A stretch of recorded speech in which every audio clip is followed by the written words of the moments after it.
Hey, welcome to Mike the Baptist. Glad you came back. Week's a long time. A lot of things happen in a week. You change shirts, caps. Seems to go like that, though. And it's quick. It's really quick. Anyway, hey, H.D. Jones. Hey, good to be here today. Good to see you back. A third episode back after the little hiatus there. So it's. I think I'm kind of like a staple around here. You are like a staple, like in your forehead. I just made that up. Thin and sharp. Not a paper clip. Right. Staple. Yeah, an actual staple, like somebody would bam into your forehead. Anyway, good to have you back. Randy McMoran. Hey. Back for another episode. I'm surprised. I'm not. I made it back. It's in the contract. Okay. It was written in the contract, and I know you stick by it. You're like me. You follow the rules. That's right. We're rule followers. Absolutely. Just keep telling us all that. Right. Anyway, glad you're back. Look forward to hearing more about your new story, new chapter in your life, and having a little Bible talk with you, playing Inny or Outty again. That was fun last week. Yeah. You got me. You play Inny or Outty real well. All right. And, I'm going to try harder this time. That's what I'm afraid of. Yeah. So, but we'll take it. Okay. www. You don't have to say that anymore. I don't know why. You don't have to say that. MikeTheBaptist.com. It's our website. Go to the website. Look around. Send us an email. Comments at MikeTheBaptist.com. And we would like your email. It's encouraging. It is. To get a little email. Just to know what you thought. Even if it's bad. At this we point, haven't had food in a while either. No, Randy, I don't know if you're aware, but early on, like the whole first year of Mike the Baptist, we were encouraging people to bring us something that they make. Someone that's, you don't have to be local. If you don't want to drive from wherever you're listening, that's fine. Mm-hmm. But we were going to review it and give like an official, review of their product that they made. And that's all they had to do is just bring us something. And we got some. We had some really good things. We did. Then we had somebody that sent us a Nutter Butter with a banana chip with a on jalapeno. It was a jalapeno wrapped. Was it bacon? Bacon wrapped jalapeno and Nutter Butter. It was a Nutter Butter and a piece of banana, and all that put together and smoked. Yes. All excellent things by themselves. Yes. Yes. Not together. I will say this. I've told this story many times, but I'm going to tell it one more time. This individual, unbeknownst to me, gave these to my friend H.D. Jones the day before. And so it was bananas, smoked Nutter Butters, jalapenos, and bacon. Yeah, something like that. So my friend H.D. shows up that day to the studio to tape Mike the Baptist with those. We were going to review them. And I think I may have asked him or something, you want me to put those in the fridge or something? He says something like, well, they've been in the truck all night, so they probably don't need it. So it might have been a review based on bacteria rather than just the taste Supply of and what it demand was a little questionable. We ate them. Yeah. That's how we roll here. But wow. Anyway. Yeah, we need to get that up again. Yes. What were we talking about? Because I don't even remember at this point. But I was going to let you know. Yes. I wanted to give you guys my ministry card. Okay. With the camera. Sure. Here. Me and my smoking hot trophy wife on there. I'm going to hold this up to the camera over here. Yeah. That's Trophy Wife on the right. Yes. That's Randy on the left. Okay. Thank you. And also, we are undergoing a branding change, a name change of our parent company, which I'm probably not at liberty to discuss yet, but I'm going to go ahead and give you the new water bottles from our new logo. So you mean hold my thumb over the logo just because it's not official yet, or? Yeah, that'll work. Okay. That's perfect. Thank you. Yeah. I like water bottles. Thank you. Thank you for the gifts. I like that. Appreciate it. Yes, sir. Thanks for having me again. Did I mention your name, Randy McMoran? I think you did. I think so. HT got me off track talking about that other stuff. Surprise. Last week we spent our time on the front porch where we're usually just talking foolishness. Good foolishness, but just foolishness. But we decided since you were here and you're on to this, actually a very important thing you're doing with thought we would just spend that porch time talking to you and letting you talk about. I don't like to use the word ministry. It's kind of overused in some circles. So this being the kind of program it is, I'm avoiding that word a little bit because to me it's a little more than. Sometimes the word ministry connotes things in your mind that somebody's after money and they're doing some regular secular thing, but they call it a ministry, and then they don't have to pay taxes, and they can get. That's not what you're up to here, and I've known you a long time. You would not be up to that. So you're a little Trumpish, like you don't take paycheck. You just go do it because you think it's a good thing to do. Yeah, if this was a money-making excursion, it would be like most of my other money-making excursions. Not probably the best plan for that. It'd be kind of like Joan Baez. That's an inside joke, and that's not exactly right, is it? I have no clue. Anyway. You've used several words. I don't even know what they mean. So. Thank you. Steve Martin's How to Be a Millionaire. First get $2 million, then. Then become a millionaire. Tell us about your venture some more, about the what you're doing with these children in Honduras. Maybe why, and I wouldn't mind hearing a couple stories. I know it's hard to hear those stories, but kind of important too to know there's some really bad things that happen on the planet. Well, so we take children between the ages of newborn to 18 by law.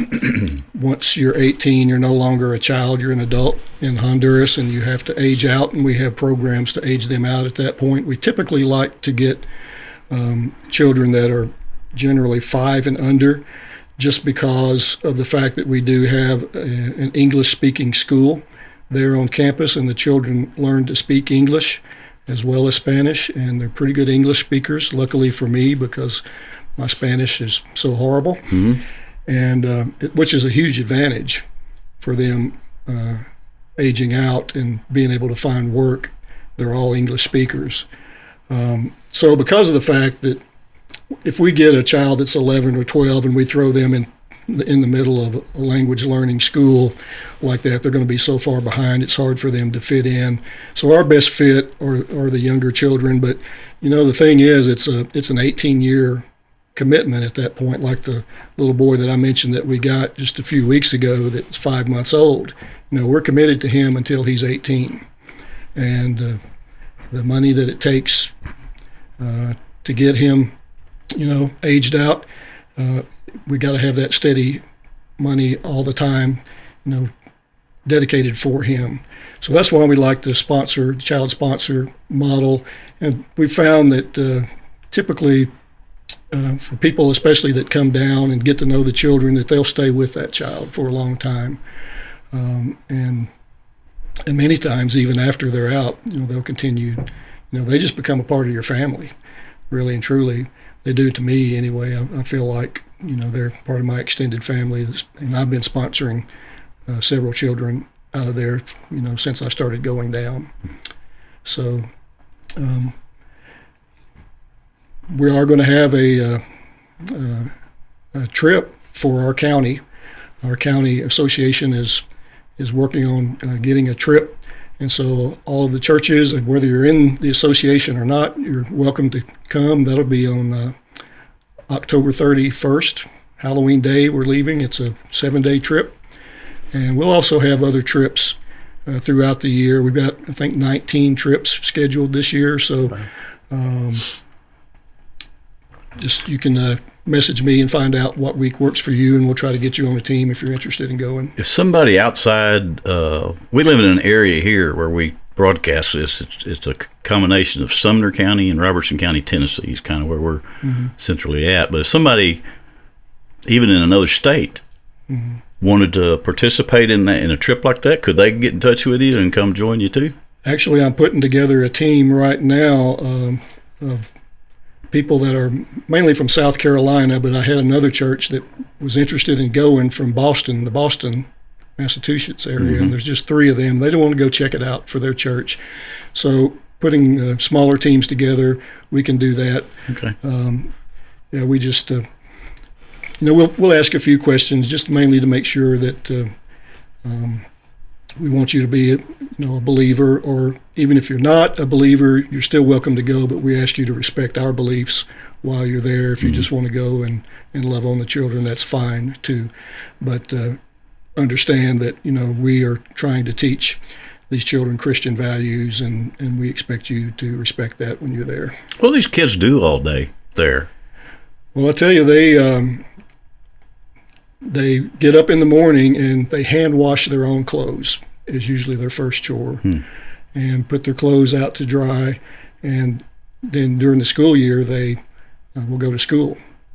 And then when they come back, there'll be chores that are there for them to do and homework. Just like, they're kids. Like a local school in this town? The school is actually, we have a school on campus. It's called the Good Shepherd Christian Academy. And that's the one that we do teach English there. They also get Christian education there. It's a Christian school. It's open to the public now. It used to not be. It used to be just for the children's home, but we've opened it up to the public. And so it's a private school, Christian school. And so they'll go to that school, and they do, activities. Of course, soccer is the big sport down there, and they all play soccer and big into that. And they'll have other, activities. We try to keep them engaged with other children from outside, the children's home, so they can kind of see how the rest of the world lives and work, as far as being able to play with them, go do games and competitions and things like that. So try to make their life as normal as possible. H, any questions for him about this? Yeah, so is there as big a issue there in Honduras with like gender identity, or how does the school address that as there is here? There's a big push here for the whole gender identity issue is a big. I would say no, but I'm not there at the school all the time, but I have not heard of a single incident. And the reason I asked that, this really kind of almost just blew my mind. So we work with Greg McCoy in the Baptist Children's Home here in town, and they have redesigned all of their parent homes, because what they used to have was you'd have a bedroom with 2 or 3 beds in it, and they all shared one bathroom. But now, because we have all these, you think you can put 3 boys in a room and be okay, but because some of them are identifying or have other issues, they're having to build rooms where a bedroom and a bathroom suite for each child, which is a lot more expensive. Wow. And just disturbing about, our culture. Yeah, that is. No, the way that this is set up, we have 9 little houses. We call them casitas, which little house in Spanish, kind of in a half moon area around the place where the children stay. And each casita has its own caregivers, and then they are separated by age and gender there. So we try to keep the 3, 4, or 5-year-olds together, and then kind of the preteens and the teens, that type of thing, where they're all, but I would not run into any issues as far as gender confusion. Are these kids scared when they get there? The ones that are a little older? Well, sure. If we get them when they're older, they are, and... You told us about a couple last week that might have been involved in being trafficked, but are there other situations like that? Is there a story in particular that... Well, I like to talk about one little girl in particular that I've been sponsoring, and once again, she's pretty much like a granddaughter to me. Her name is Isis, and she came to the children's home when she was a baby, so she doesn't really remember what was going on. She had an older brother and an even older sister. It was the 3 of them, and apparently the parents, especially the dad, I guess, thought it was a good idea to discipline them by burning them with cigarettes if they would cry or whatever. So they got taken from the home, and I wasn't there at the time when they came, but I've heard stories about how the older girl was just so happy when she got off the bus and saw, because it's a nice facility, and what she came from was pretty rough. But because of the trauma that both of the older ones went through, Isis was really too young to remember, but they just really never assimilated in and were ultimately removed to other care. So now we've got a little girl that lost her mom and dad was sent to a children's home, then lost her brother, and then lost her sister, and she has nobody. And so I'd been sponsoring her, cutest little thing you ever saw, and I gave her a Bible verse years ago, and Joshua 1:9 was our Bible verse.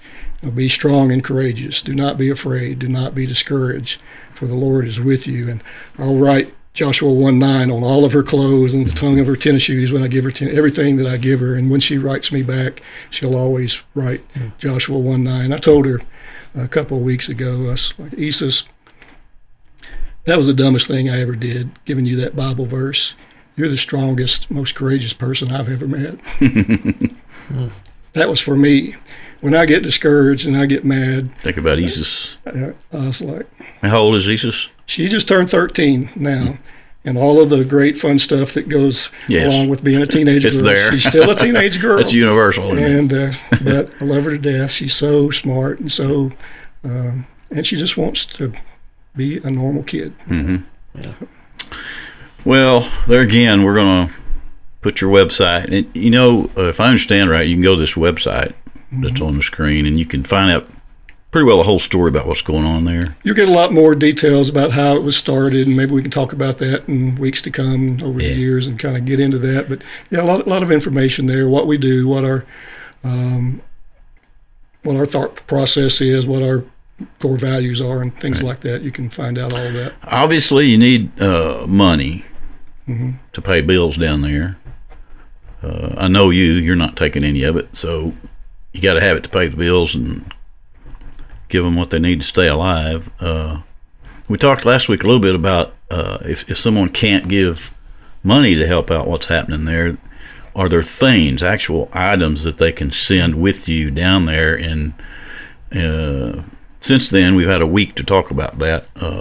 Wanted to kind of make sure that you didn't get overloaded with things that you really, because people, they want to give, but sometimes they just give everything in their closet that they don't need. And I know that's probably not practical. At the end of today's program, would you mind sharing maybe a little off the top of your head list of things that are practical that would be needed down there that you can take when you go on these trips? And I try to do that. We try to load up because it is, they don't have postal service, they don't have FedEx down there, so it's really hard to get stuff in country, especially where we are. We're kind of way out. You can't Amazon into there? Or? Negative. Okay. So we bring stuff down, and once a year we do ship a container down. Okay. And that's where we're going to try to get a lot of the big stuff like I talked about last week down there. But if we've got smaller stuff like shoes and things like that and clothes, we'll try to work that into our suitcases with the missionaries that go down for these weekly trips. Wouldn't it be good if people gave you shoes and clothes if it was new? Because that's what I would buy for myself. We really need that. I'm just thinking out loud. But it's amazing, even with new shoes, how fast they go through shoes. I don't know what those kids do, but they can tear up a pair of Converse like nobody's business. And I guess they use them. They do, and they walk. They walk to school. It's a little hike. It's not like super far, but it's a good little hike. And then in the rainy season, Issa showed me her shoes when I was there in March, and she said, "Randy, these Converse shoes that you gave me they're not even a year old," and she showed me they just come apart. Wow. And my feet get wet every day that I walk to school.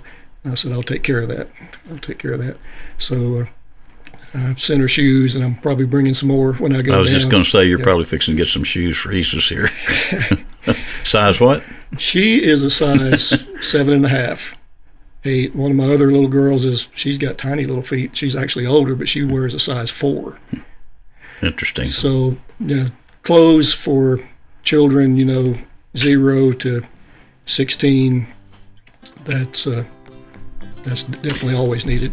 End of the program, we'll talk about that again. Yep. And right now, we're going to take a little break, come back, talk about some stuff. Before we leave this section, I'd just like to note that Randy gave us this nice water bottle and said, we're kind of keeping it, mum's the word, the change, and yet look on his cap.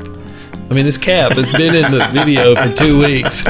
It's got it right there. Well, he can't see that. Oh, gotcha. It's that's an Arkansas thing. Okay. I knew it was on there. So I'm hiding in plain sight right here. Subliminally indoctrinated to the new branding. Okay. Way to go. Yeah. Okay, we'll take a break. Come back. Talk about some Might stuff have found my hat about on, might not. Maybe. We'll see. I'll say a few words. This is the only time he lets me actually step up to the mic because he's smart that way. I just wanted to say what a thrill it was for me this week to be back at my home church around home church family. We consider this, Laura and I do, our home base, and it was like a big week-long homecoming to be here and see people that we've known for years and watch your children grow up and grandchildren. And so thank you for that, and thanks for letting me participate in this. And now we're serving over at Hopewell Baptist Church, and we love that church, a great farming community out there. In fact, I was over at a farmer's house the other day and just looking around his farm because I'm a little bit into farming too myself, trying to learn. And I was looking around. I mean, it was immaculate, great place out there, everything neat as a pin, except there's one little three-legged pig that kept walking around. So I asked the farmer, I said, what's up with this three-legged pig? And he got real serious, and he said, that's a special pig right there. That pig saved my life and my family's whole life. I'm like, you can't be serious. What happened? He said, yeah, late at night, our house caught fire, and somehow that pig got out and ran around our house, squealing to the top of his lungs, woke us all up, saved our lives. I said, man, that is some story. I said, I guess that's how he lost his leg. The farmer said, well, no, but you know, a pig that special, you don't just eat all at once. Yeah, that makes sense. Special. Hey, we're back. We talked about that branding stuff during the break, and I got a call from the office. Randy, we got a quick buzz from the home office. You don't want to turn that cap around. No, we're just kidding. You can turn it back around. Randy, what do you find fascinating about the Bible? Why don't you pick it up for effect? Pick that one up for effect. That's a good Bible. No dust on this Bible. That's what I always look for. Look at those frayed edges. Good. Well, Frayed maybe edges. a bent cover. You know what I love about the Bible? What, Randy? Even if it weren't true that Jesus was the Son of God, Whoa. even if, no, Whoa, no. hang with me there. Okay. Even if it wasn't true, which it is, All right. but even if it wasn't, this is still the best way to live. This is such a good thing you're bringing up. I'm glad you think so, because I thought I was about to get buzzed. No, I was just doing that because some people, they're so... Well, I know. I taught a Sunday school class. You may have been in it years ago. A friend of mine, Daryl Leftwich, was in there. Mm-hmm. And that morning, we had the chairs in a circle, and I started the class by I took my Bible and pitched it out in the middle of the floor and went bam on the floor. He leapt out of his chair down his hands and knees to get that up. So it's just some people have this thing about, Well, you said even if it isn't. Yeah. And I want to have reverence, for God's word. Yeah, I do too. But No, I do. I'm just a jokester. It's my job. Living with grace, joy, peace, patience, kindness. Isn't that what everybody really is striving for in life? Contentment, right? Mm-hmm. Contentment. Yep. Loving your brother as yourself. Boy, what would our drug problem be like? If we just live by that, whether you're a believer or not. Right. And isn't it funny that there are people that fight you over that? Mm-hmm. And that's, I don't think they know what they're fighting for. To me, that's just another proof, evidence of the truth of the Word of God is the fact that it's the best way. Hmm. It's just the best way. Well, yeah, people fight for it when it affects them. When it gets in the way of... Yeah. You may think, oh, it's okay for somebody to steal something till they steal something from you. Right. Till your mama's the one that's hurt. And Yeah. then all of a sudden, you have a different perspective. So Interesting. Yeah. Great point. It's it goes back to the fact, this is what people don't want to hear too, that aren't I guess, Christianized or whatever the word is. I say soaked up in this stuff, but they don't want to hear. If you say it doesn't matter if you believe that or not, if it's true, it's true. Mm-hmm. That's hard for people that don't want to be involved to swallow that, and it puts them on defensive. Good observation. Thank you. Hey, and you know what? If you give it a try and you're in it, you'll find the truth. I think we say that pretty regularly once in a while here. It's just, give it a shot. Yeah, give it a shot. I told a girl one night, I was like, maybe you should give Jesus a try. He couldn't screw up your life more than you have. That'll preach, actually. It's the right ears. Yep. Speaking of the Bible, hey, did you find anything in there to talk about this week? Hey, this week we've been reading about Ruth, her mother-in-law, Naomi, and a guy named Boaz, who is introduced to us as this idea as the kinsman redeemer. And the first thing that as you read through this book, it starts off by basically saying, as in the days of Judges, where people did what they thought was right in their own minds.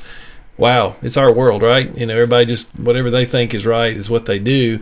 And I was reading through this and I was like, how in the world was it that God was able to use these people and bless them in their sorrow, in their difficulties of life? And so kind of wanted to throw that at you guys and say, how have you seen God bless you or bless others, even in difficulties or sorrows, or maybe God used that to turn somebody's life around?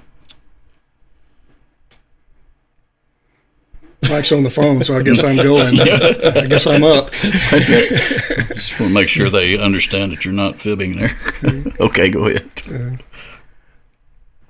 Well, one thing that I've found, and I hope I'm understanding your question, when I've gone through things, a lot of times I'll go, okay, God is trying to show me this right here, and I think I know what the this is, but generally when I get on the other side of it, oh, that wasn't it at all.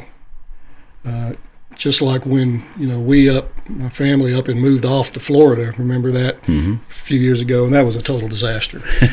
Everything in that.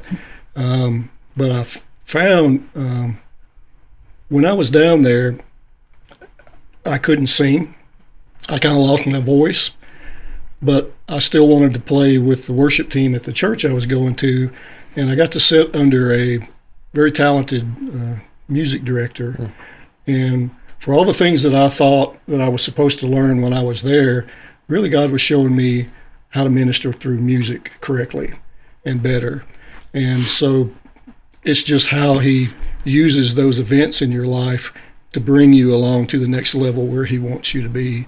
And even though you don't maybe understand it right now, and that wasn't like a super hard time, other than right. Family life was, that was making those kind of decisions was rough, and we all suffered from it, but we came out stronger and better, and I think it was a learning time for me. Do you think you think he always is making you do something like that, or do you think maybe there's times when you decide you're going to go do that? Because you hear that there are those that talk about God as though he treats you like a robot, almost like he makes you do this, he makes you do that, he brings this on you, he brings that on you. In my mind, I can't help but think, if he gave me this free will, that a lot of these things are my decision. Mm-hmm. But then I come out at the other end of some of these bad things understanding something different that he allowed me to see by taking an odd path, maybe. Or I think some of that is that what we want is the easy life. Mm-hmm. And when it's not easy, then we assume, well, I must have made a bad choice, or I did the wrong thing. Now, I think we have to be careful. Obviously, God doesn't want us to sin. And, if God had told Randy and Laurie, don't go to Florida, and they did, that would have been a mistake. Mm-hmm. But if it was just one of those, hey, this looks like a good opportunity, we've prayed about it, we don't hear a direct no, so let's go try it. I think that is some of that choice. Mm-hmm. In the book of Isaiah, God says to Israel, he says, whether you go to the left or to the right, there I am. And I think one of the analogies that Jason Riccardi, one of our other guests that's usually on the show with us, has talked about is, we see a mountain and then there's a pathway on the left of the mountain or the right of the mountain, but when you go around the mountain, you end up at the same point. Oh, that's a good thought. And so God does give us free will and free choice in some of these things. And just because it's a difficult season doesn't mean we necessarily did something wrong, but maybe it's that God was wanting to use that situation in our life to teach us something. My wife and I were talking about this just a few days ago, and you look at the 4 letters that Paul writes while he's in prison. I will guarantee you, if we could go back in time and interview Paul and say, are you happy to be in prison? Aren't you glad God put you in prison? What did you do to get in prison? Is this a sin issue, or is this? But those 4 letters, think about the book of Ephesians by itself. The book of Ephesians talks about how we are blessed with all the riches in the heavenlies because of Christ. And Paul writes that in prison. And while he wasn't able to disciple make as much as he wanted to in prison, he wasn't able to do any missionary journeys while he was in prison. God was using that. If God hadn't set him down, he probably wouldn't have written those letters. And so we have to look at our consequences in life sometimes as not always, this is God punishing me, but it might be a difficult season, but he's got a bigger plan for us, and it may not even be something we really ever know about. Yeah, I definitely agree that I don't view myself as a puppet on a string that, God is moving me, here you go to Florida. Yeah, because some of the things I know you've done, he would never. Some of the things he would never that I go through select is just that. because I'm stupid. And yeah. those are the results of that. But he always finds a way I resemble that. to make use of those decisions. Have I ever told you all about my amazing predestination machine, or I don't know if that's the exact way to explain it, that with the ping pong balls? No. Allow me a quick second here. I'll try to condense this, but I have in my mind this contraption that is a moving, it's a moving thing, constantly moving. It's a whole row of ping pong balls, really close together, like 3 or 4 feet wide, row after row after row. And it's just this sea of ping pong balls, and they're moving. And when you get saved, you're outside of that thing, of these ping pong balls that are going by you. But when you get saved, it's like he brings you into this flow. The ping pong balls are going where God wants them to go. He allows you, from being on the outside watching all that, to step in the middle of them and go along with it. But we, in our infinite wisdom or not wisdom, get lazy, and we step inside this flow. We're still in the flow, but we're kind of inside it. We're not participating. Before, we were watching it. He brought us in the middle of it, and we can participate and go along with it, but sometimes we step outside of it and maybe like run alongside it. We're not really participating. But then there's moments, and I think these are the ones we're talking about, where you step back into the flow, but you turn around the other way and try to go against it. And so all of a sudden there's ping pong balls and strings getting knotted up, and you're going against it. You're still in it. And the point of my crazy machine is that God's plan is moving to where it's going. I can be involved in it or not. I can buy into it and just stand alongside it and go with it and watch it. But I can also get right in the middle of it, and I think that's what he invites you to do.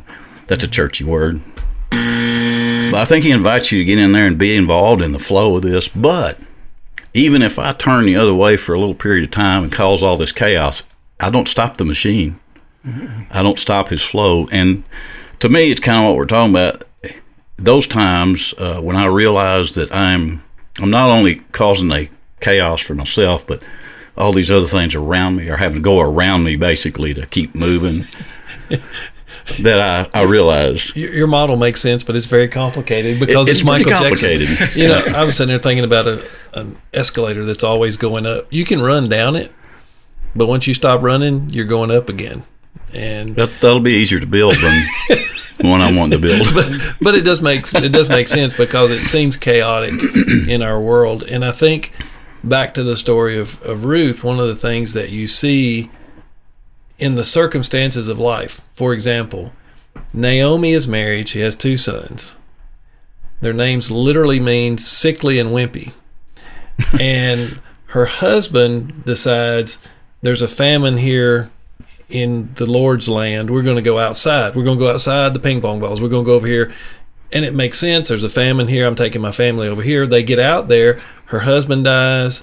The 2 boys get married, but then they die. And so here we have 3 widows left. And one of the widows decides, yeah, she's going to go back home, but Ruth decides to stay with Naomi. And so one of the things that I love about this story is as Ruth stays with Naomi, Naomi comes back to, in the flow of the ping pong ball, she comes back to Jerusalem or back to home, and she knows what's there, and so she comes back to what's normal. There's this phrase in there that I just love, and it says, Ruth just happened to find herself in Boaz's field. That phrase, just so happened to find herself in Boaz's field. I remember preaching that one Wednesday night, and one of our gentlemen, Mr. Garnett, came up to me, and he had written a whole thing about his life. I just so happened went to the University of Tennessee. I just so happened was at the Baptist Student Union. I just so happened to meet my wife. I just so happened, and he had listed all these things, because it really is a lot of our life. You know, while we have free will and we do have choices, I don't know about y'all, but as I look back at my life, I am such a ding-a-ling. You know, it's like I never at 18 years old would thought, hey, I'm going to be a pastor one day. Let me marry somebody who'll make a great pastor's wife that can play the piano and can keep her mouth shut and be supportive of a ding-a-ling like me. Those were never, you know, probably the deepest thought I had about Susan Monteith was, wow, she's pretty hot. You know, it's probably the deepest thought that I had about her at 18 years old. But I just so happened, you know, and maybe you have some of those experiences in your life. Just so happened that I did this and God did that with my life that you weren't expecting. I know Randy's in the middle of his just so happened. Yeah, somewhat. Hey, it just so happened 3 of us are sitting at a table here talking about this. It just so happened. Just so happened. You think your audience would know who Paul Harvey is? Oh, yeah. Now for the rest of the story. The rest of the story. Remember those rest of the stories? Good day. Yep. I do remember the rest of the story, yeah. And that's what I love about the story of Ruth. Once you get to the end of it, yep. At the very end, I don't know if you were going here, if I'm jumping in your lane. I know you're good, man. We're covering the whole book today. Okay. I'm going to jump right to the end here. With the last verse, it says, of course, Moab became Ruth's kinsman redeemer. And then at the end, it says, and Moab begot Boaz. Yep. She was a Moabite. That's where you were. That all sounds similar. Yeah. Just put it on the end of any of those. And Inny or Outty. So, I would have lost that one. Sorry. He begat so-and-so. Yes. Who begat so-and-so. Who begat David. Yeah. And so the lineage of Jesus is right here. Came right through. It just so happened. Yep. So whatever spot you're in your life, you don't know the rest of the story yet. And so you just need to hang on. She just so happened as a widow. And in those days, not a whole lot of prospects for having a beautiful life. I mean, it was like you could go back to your family, which was not a good thing, or you could become a prostitute, or you could be indigent. You know, you just be living on the streets. She just so happened to find her way into Boaz's field. Well, that phrase, that just so happened phrase, you know, it's amazing that she just so happened found herself in Boaz's field, that Boaz thought she was a hottie and he wanted to marry her. And then we get to the end of the story and there's their child Obed. Obed has Jesse. Jesse has David. And so again, how God redeems what seems to be such a messed up life. And so, you know, maybe for our listeners, has there been that just so happened moment in your life where you're like, yeah, God just so happened to use the chaos and do that in my life? It seems like it seems like you can look back and tell all that easier, but we get a little bit antsy about feeling like we need to know ahead of time. Yep. What this means, what that means. And the truth of the matter is you don't know what everything means until after you've kind of been down some roads. You really don't. And I think you're wasting a lot of good thinking time trying to figure things out that you can't. I mean, go fishing. You ever meet people that, and I know there's a couple at Temple that fit this description, that are just kind of at peace? Yeah. You mean that are still alive? Yeah, that are still alive, but they're just peaceful in their situation. And some of their situations are not that particularly great. Oh, yeah, yeah. But they just have that peace. Yep. Man, what a gift that is. I guess it's a gift. I heard a great illustration on that recently. Life pulls at us, kind of like a river that's flowing. It always pulls at us, and if you're not standing against the flow, you'll get swept away. But there's a place where you can have some rest, and that's behind a big rock. God's that big rock for us, and if we'll just sit there, there's a calm, there's a peace about that. And you're right, we run into those people that you look at their lives, and from the outside it looks chaotic, and I'm sure inside it's chaotic, but that person just seems they seem peaceful. Mm-hmm. And I think that's because they're walking with God, and He's helping them deal with the chaos on an ongoing basis. And that's the part we don't see. We're introduced to Boaz as this kinsman redeemer, and that's a beautiful picture of who Christ is in our life, that He redeems us, pulls us out from the brokenness, and gives us purpose in life.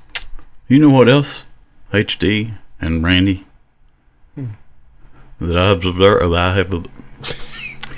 I have observed?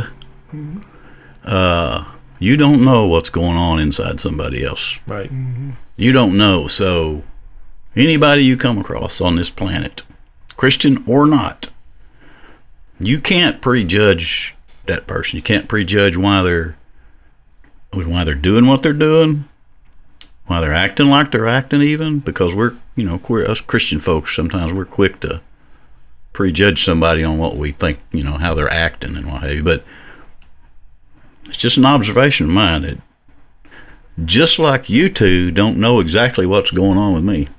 Mm-hmm. That's not a good example. No, that was careless. If we yeah, did it right. I was going to say that one's.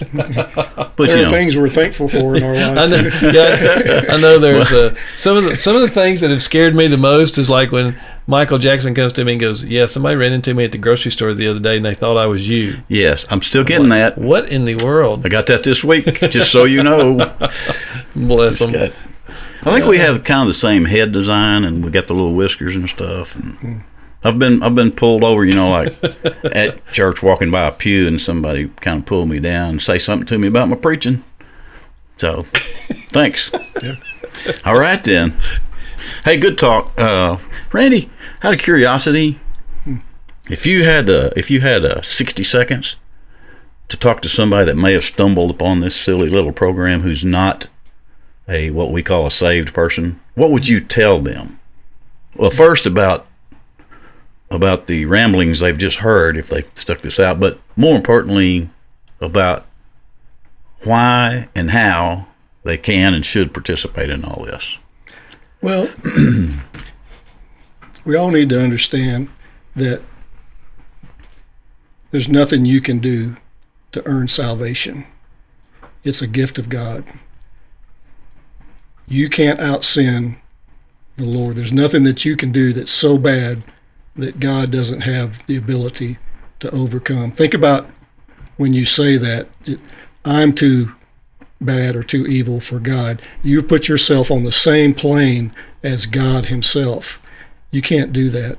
God has the ability to forgive you. He will forgive you. Just ask Him, and what's your hook line? Give it a chance. Yep. Give it a chance. Give it a minute. The Lord will draw you into Himself. And the Bible says that if you will seek after me, you will be found. I'm so glad he said that, because I actually wrote that in my notes in a sermon recently, and I pondered with myself, is this right? I can't out-sin God's grace. Is that right? You know, I question myself. So if Randy said it, it's got to be right. First song I wrote in 1997 when I was actually technically saved was called More Grace. Yeah. And that's exactly what that was about, because otherwise, Yeah, right. it'd be out of luck. I was glad you said that, and not hot potato salad, thin Syrian bread. That's another Deep thing theological. that happened. Yeah. That's another deep theological. It's actually thing. pretty deep, but it's not presented exactly deeply. Where sin abounds, grace abounds more. Yep. Yep. I might play that song right here. That would be awesome. Yeah, I'll get like 0.007 cents out of that. Will you share it with us, since it was kind of our idea? Yep, what's that divided by 3? Hey, we'll take a break, do the math, come back, play, and you're out. Good talk, gentlemen.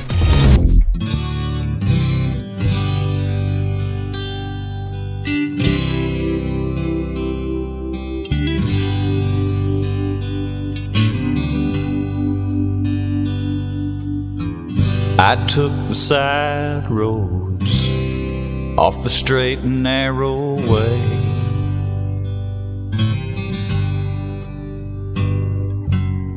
And I took some wrong turns that led me to a lonely place.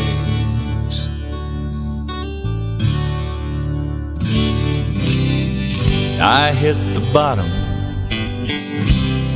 That's where I heard the Father say, He said, child, for all the messes that you've made, more grace.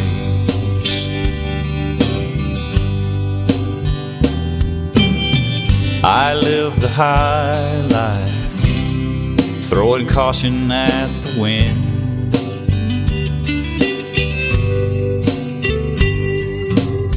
And I took my chances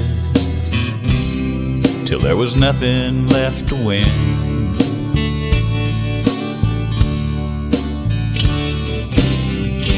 The only reason that I'm standing here today is He said, child, for all your failures and mistakes, more grace. More grace, more grace. Where sin abounds, He allows more grace.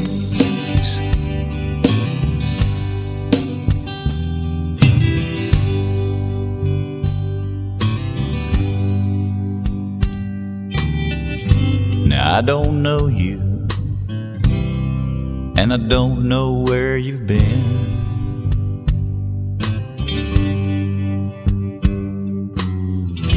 But I can tell you that you're gonna fall again.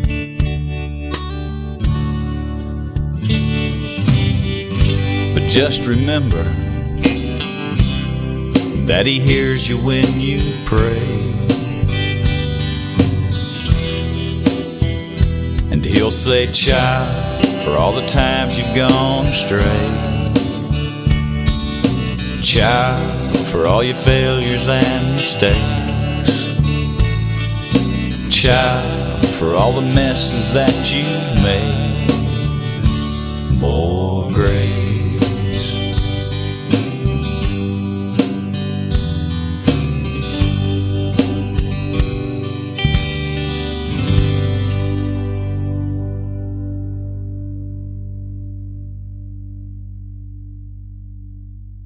Hey everybody, it's time to play America's almost favoriteest new game show, Inny or Outty, where we challenge our guests to figure out if a phrase we give them is actually in the Bible or out of the Bible. Sharpen your wits, guest. You're about to be in the hot seat of Bible stuff, because you're the next contestant on Inny or Outty. Here's Mike. Inny or Outty today is much like it is every other time. There's some young people that listen to and watch Inny or Outty. I get such a kick out of that because some kids spewed. Wait a minute, I see now why they do it. Some kids spewed out. He just took a drink, and I said something to Inny and he spewed. Like it could have happened. That's pretty awesome. Anyway, there's some young kids that listen. I'm glad they do because it's they're going to wind up being smarter than we are. Not wind up. They may already be there, but let's go ahead and set the bar real low. Yeah. So, Randy, I realize this is only your second time playing Inny. You've seen it and you've heard it, only second time.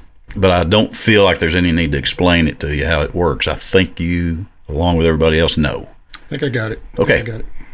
And what is it you're going to do here? Just so I can know that you know. You're going to present a question and I guess I'll go first. And see if it's an Inny or an Outty, right? Inny or an Outty. And then we're going to guess, right? Okay. Yep. I just want to make sure that we don't need to explain that. Okay, I'm starting. Okay, you're on. Okay, Inny or Outty? Inny. I'm just trying to... Yeah, right. You have a 50-50 chance. That is true. Okay. The prophet Ezekiel. Oh. This is already deep. Where's Jason? Right. Phone a friend. Spent 3 years naked. That's Nekit. If you're not from Arkansas. 3 years. Well, that happens in Tennessee because Greenbrier HD uses that word. Naked. What is naked? Naked. You say naked. He's naked. Okay, naked. Okay. Anyway, 3 years. 3 years. Naked. Yep. Doing ministry. That way for 3 years, Inny or Outty. Well, wait a minute, because all that's difficult to process in your head. Like, for 3 years, Ezekiel went around doing his prophetizing stuff. Okay. For 3 years with no clothes on, totally naked. Okay. So, I'm trying to translate that into today's world. I'm not sure that really translates. No, it doesn't. That's what threw me off. Is like, is that kind of like that naked cowboy up in New York? Is that where he's at? Well, I mean, it's a similar thing that threw me off because I'm. Yeah, he takes his guitar, goes around and sings, calls Naked Cowboy. I don't think they had guitars in Ezekiel's day. Probably not. So, what's the question? Is that true or not? Is true. it in or out? In or out, Ezekiel. I've heard HD preach about him being naked once, but I don't remember it being once. That was over a 3 year period. There was some dude who slept on his side. Once for 3 years. Some dude slept on his side for a long time. Was he naked? Am I awake? Because I just want to make sure I'm awake. Because I have some strange dreams, and if it's a strange dream, I don't want to come out on the wrong side of this deal right here. Well, no. I mean, if you're asleep and I'm a dream, then I'm just a figment of your imagination. How would I know? It's getting so complicated. Wow. This is complicated. HD? That sounds vaguely familiar. But the 3 years, doesn't sound right to me. For 3 years? I mean, somebody would have caught on before. Somebody would have caught on before 3 years. Like, hey, Zeke, something not right here. You know what I'm saying? Zeke. Like, Zeke, try a different approach for a while, okay? let's have a talk. Let's have a talk, yeah. From over there. Can you imagine the deacons meeting about Ezekiel? What are we going to do here, boys? Yeah. Okay, so I know it was in there that he was. It's the 3 years that I'm wondering about. For 3 years he did it that way. Yeah, I can't remember. Some points you got to go into the market. No, I mean, and you can't. You don't go in the market that way. You can't go to Kroger's naked. No, you can't. Well, preaching. I mean, you can't. You shouldn't do that either. That's my gut. Which I even hate to say in this one, but my gut thinks that what he's saying is an Outty because of the 3 years. I think the other part's in there, but now you're. It sounds familiar to me. Okay. I'm not 100%, but I think it's in there. But you're more the professional than I am here. I don't. I think I've proven that wrong today. It's an Inny, right? Is that what we're saying? Let's go with that. Okay, tell him. It's an Inny. It's an Outty. Whoa! Just because of the 3 years? It's not the 3 years. It was Isaiah. Oh, there you go. There you go. I thought you might remember something Yeah. about it, so I threw in the Ezekiel just as a little mystery. Well, I'm even more shocked that Isaiah did that. Isaiah 20. He seems a little more professional. God told him to. Not Won't like ask. that he wouldn't be. Really? Isaiah 20. Was it for 3 years? 3 years. That's fascinating. Jason would have known this. Yep. Jason, he's like an encyclopedia guy. Interesting. That was a good one. I've got to say, that was a good one. Yep. Okay. Very good. HD? Oh, is it my turn? Yes. Give us something calm. Right. I need to rest for a second. Man, see, I've used all my good ones. Well, just give us one of your bad ones. Children are not required to take care of their parents in their old age. Children are not required to take care of their parents in their old age. Is that an Inny or an Outty? Are you saying that the Bible does not suggest or instruct children to take care of their parents in their old age? Yep. So, this is one of those questions where I have to, my mind has to figure out what I'm saying if I say that's an Outty. I'm even questioning myself as I say that. Well, good. Well, I know that there is the scripture that says, honor your father and mother. Yes, that's the one I was trying. I couldn't think of how it went. Years will be long on the earth. No. How, is that honoring your father and mother to not take care of them? Well, truthfully, I was trying to. That was the thing I was thinking of, but I don't remember it saying take care of them. But honor would be to take care of them, would it not? I'm going to have to kind of go down that road. I'm trying to think of any other scriptures that I can pull up in my memory that deal with that. Say your question again. It's that it's not. Children are not required to take care of their parents in their old age. Aha. Should. They should honor their. I'm going to think, going out on a limb, which this is probably not a good strategy, that in Proverbs, there's going to be something in there that's going to, because that's an instruction to younger people. I'm thinking. You said that so convincingly. I'm trying to convince myself, but Well, you got me. I'm not. It was a good fishing lure because you wasn't even. Don't let me lead you by on the me. wrong path, but I'm kind of leaning Outty. I'm leaning Outty. That it's okay. So I'm a little confused again. It's an Outty that is not Not in the Bible. that you're not required to. Right. Outty. I'm with him. We're Outty. Outty's unanimous. Yeah. I have to go back and look at mine. Can you be unanimous if there's only two of us? Do you have to have more than that to be? I don't think so. That just means everybody. Everybody. Well, me and you are everybody, so we're Outty. What's your proof text? 2 Corinthians 12:14. Paul says, "Now I am ready to come to you this third time, and I will not burden you, for I am not seeking that which is yours. For I am not seeking what is yours, but you.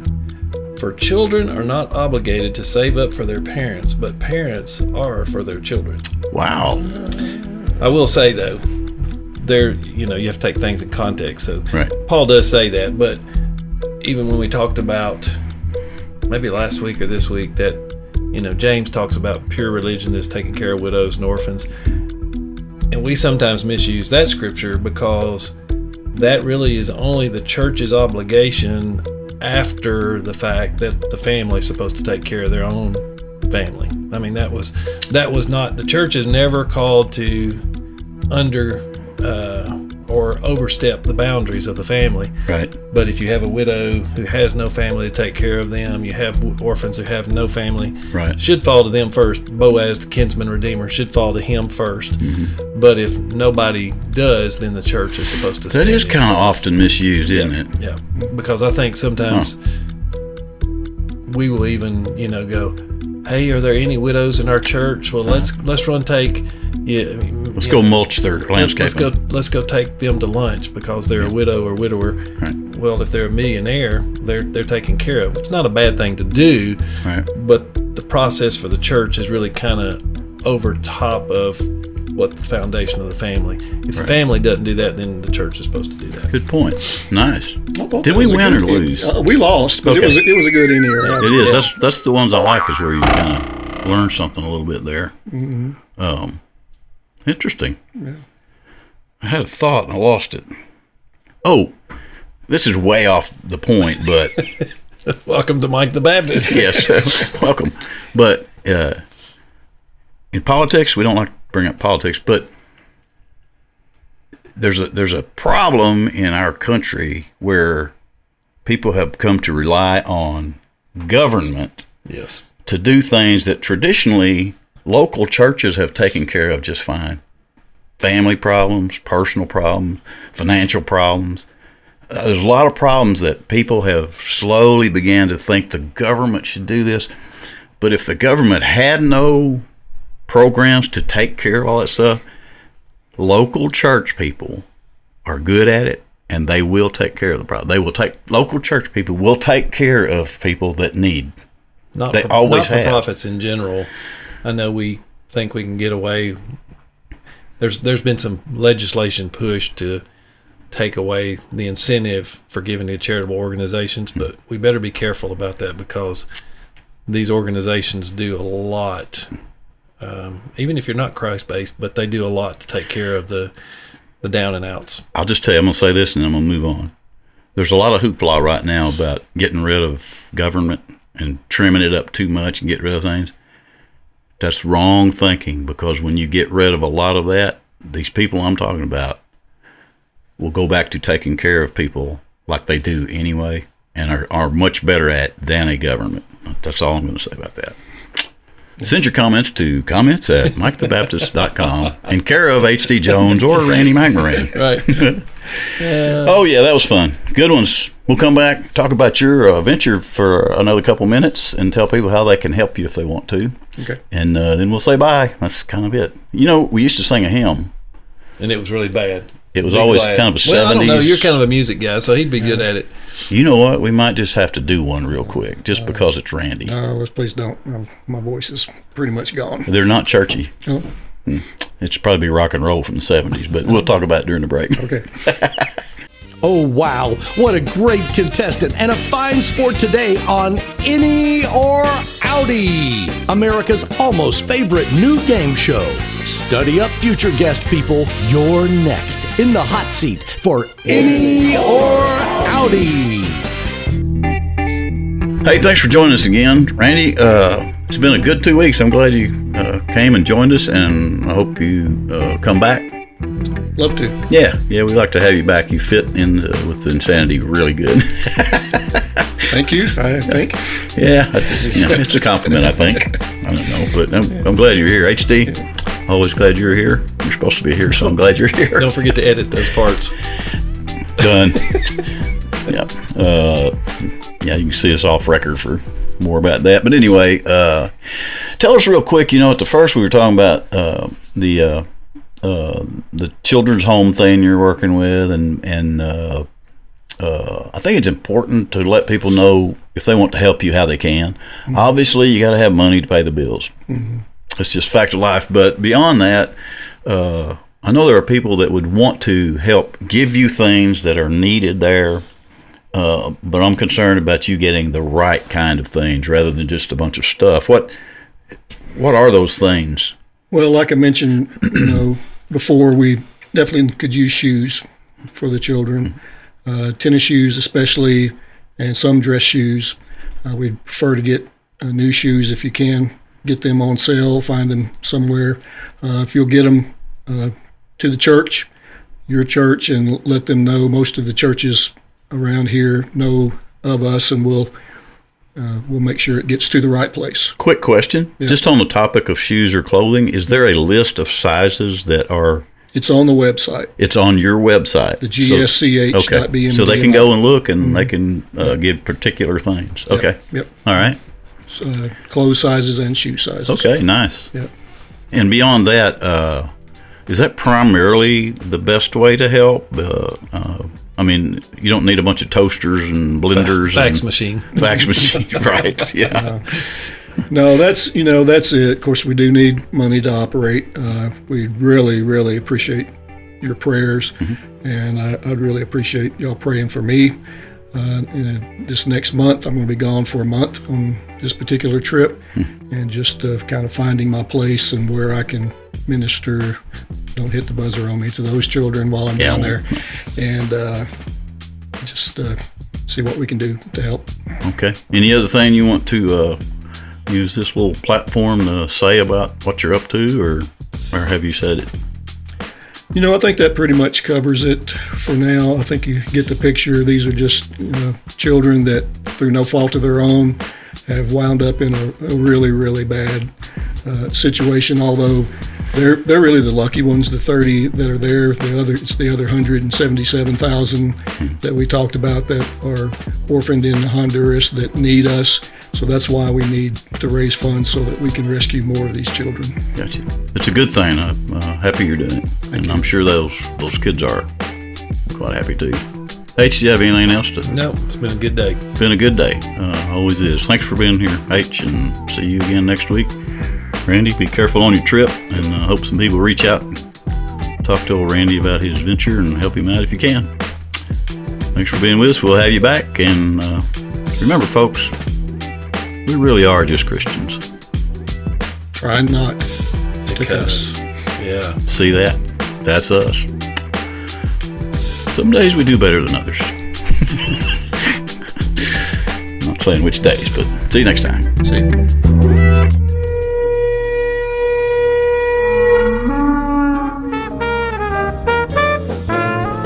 Mike the Baptist.